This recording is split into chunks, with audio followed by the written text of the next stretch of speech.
Dia das Mães foi nesse domingo, né? Teve homenagens, posts nas redes, aquela reunião legal das famílias. Mas vida de mãe segue, né? Com alegrias, desafios. Ser mãe é ótimo e é difícil ao mesmo tempo.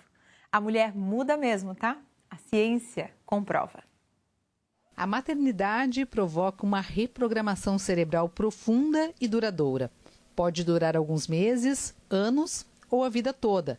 A médica obstetra Andréa Maia explica que as alterações começam ainda na gestação. Hoje a gente tem dados e a gente tem inclusive exames de neuroimagem mostrando essas alterações. Acontece uma reorganização no cérebro dessa mulher.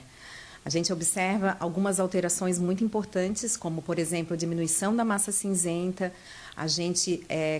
Essa paciente ela começa a ter novas reconexões cerebrais e a gente observa áreas do cérebro que começam a ter mais atividades, justamente as áreas relacionadas com o cuidado, com a empatia, com a parte social, a parte cerebral relacionada com o alerta, com a vigília. A transição para a maternidade envolve uma das maiores e mais rápidas mudanças hormonais que o corpo humano pode experimentar. Após o parto, o corpo passa por um choque hormonal onde os níveis de hormônios produzidos pela placenta despencam, enquanto outros aumentam para sustentar a amamentação e o cuidado com o recém-nascido. Por isso, a rede de apoio é fundamental, até mesmo para ajudar a identificar situações graves, como a depressão. Eu digo que a rede de apoio ela é importante assim, para comprar um pãozinho, para segurar meia horinha o bebê para essa mãe tomar um banho, para lavar uma loucinha, para dar uma ajeitada na casa, para ficar um pouquinho com essa criança para a mãe ir na esquina, para olhar a rua. Então, isso faz com que a maternagem fique muito mais fácil. E aí a gente consegue diminuir o risco tanto de depressão pós-parto, tanto quanto ansiedade. E uma coisa importante é que as pacientes entendam que elas podem sim pedir ajuda. A gente não é obrigada a dar conta de tudo, é muito difícil. Então, o marido, a tia, a avó, a prima, a vizinha, todo mundo pode ajudar. Então, isso faz com que a maternidade fique mais leve. Raíssa é outra depois que se tornou mãe da Helena. Aquela mulher cheia de compromissos, dona do próprio tempo, focada no trabalho, se transformou. Para ela, uma das alterações mais significativas foi na forma de enxergar a vida. Eu me sinto hoje muito mais potente, porque a maternidade potencializa essa mulher, essas múltiplas funções que eu tenho na vida.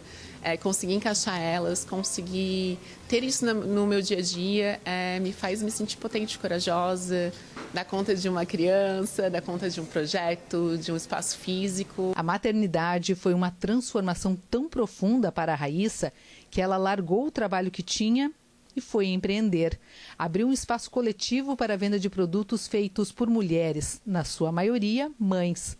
A visão de um novo negócio surgiu depois de um pós-parto difícil, em plena pandemia, onde se conectou com outras mães. Eu encontrei essa conexão entre mulheres que foi muito curativa para mim, ainda mais nesse momento pós-pandemia que a gente não tinha conexões com mães, então o meu mundo da maternidade era muito aquela bolinha assim do que eu achava que era. E quando tu troca com outra mulher, tu vê o poder disso, né? Dessa conexão, como isso é importante a gente se apoiar entre mulheres. Aquela frase, sou outra mulher depois de ser mãe, é real.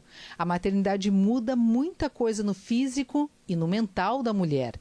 Tem momentos que não são fáceis. A cabeça vira outra. Mas um sorriso e um abraço, assim como o da Helena na Raíssa, fazem tudo valer a pena.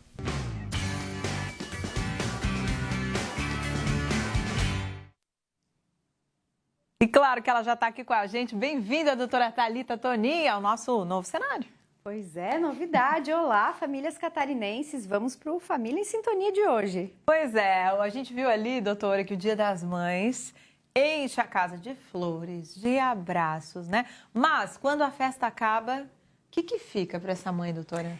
Dia das Mães é bem intenso em todos os sentidos. Ele mexe, né? Ele mexe com a mãe, ele mexe com a família, ele deixa todo mundo agitado, a gente sabe, né? Emociona, ele faz essa mulher parar e olhar para a própria história, para os filhos, para as escolhas que fez. Tem alegria de verdade nisso. Tem momentos que ficam, mas ele também faz essa mãe repensar o próprio maternar. como ela está sendo mãe, o que ela queria ser, o que ela está conseguindo de verdade ser. E aí, quando a festa acaba e a rotina volta, esse pensamento de culpa, de insegurança, muitas vezes fica. Porque essa mulher, ela está no meio de um processo, Marta, que não começa e termina com uma data no calendário. A ciência até chama isso de matrescência, que é justamente essa transformação de tornar-se mãe. É um processo tão profundo e tão complexo quanto a adolescência. Sim, na adolescência, o corpo muda, a identidade muda, o humor muda, as prioridades. Na maternidade acontece muito parecido, é a mesma coisa. O corpo muda, o cérebro muda, a paciência muda, só que a sociedade não aceita isso.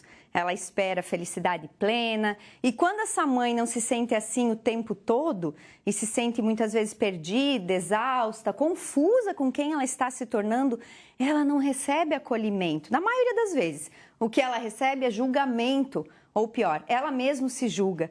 E é isso que tem que ser cuidado, essa cobrança, essa comparação excessiva aí com a internet, com os padrões perfeitos, é o que muitas vezes faz a maternidade ficar pesada, Marta.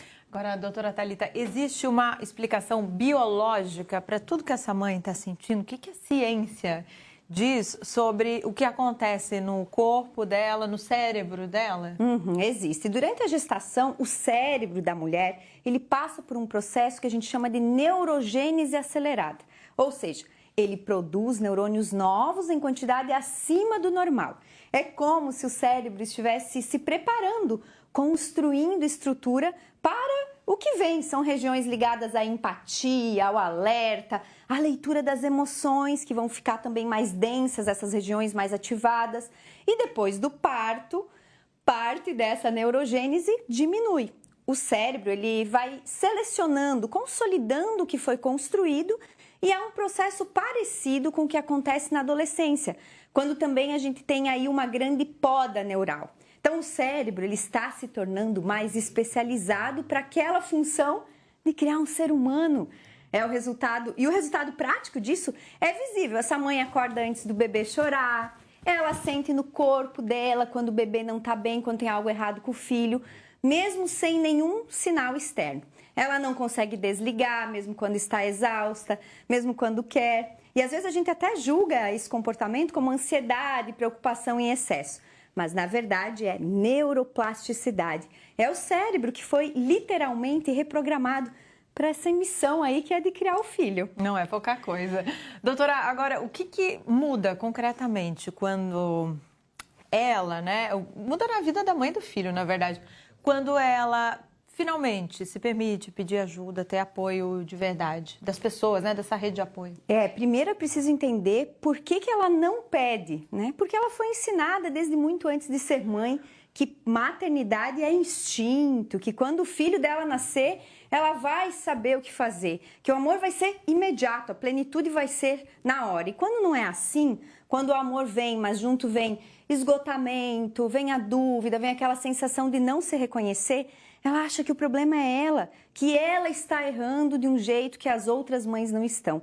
E ninguém avisa que é difícil assim, ninguém avisa que é normal não se reconhecer ali na própria vida, o próprio rosto, no espelho, a gente se estranha, então ela vai ficando em silêncio.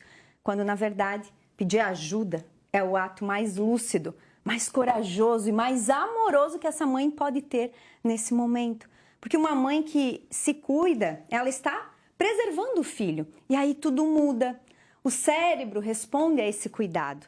Uma rede de apoio real, gente, impacta diretamente em níveis de cortisol, no padrão do sono dessa mãe, na capacidade de regular a emoção dela. E, consequentemente, impacta, sabe aonde? Diretamente no desenvolvimento do bebê. O bebê se organiza neurologicamente a partir da mãe. Então, a mãe regulada regula o filho. Isso se chama corregulação. Por isso que eu sempre digo, rede de apoio não é luxo, gente, é saúde pública.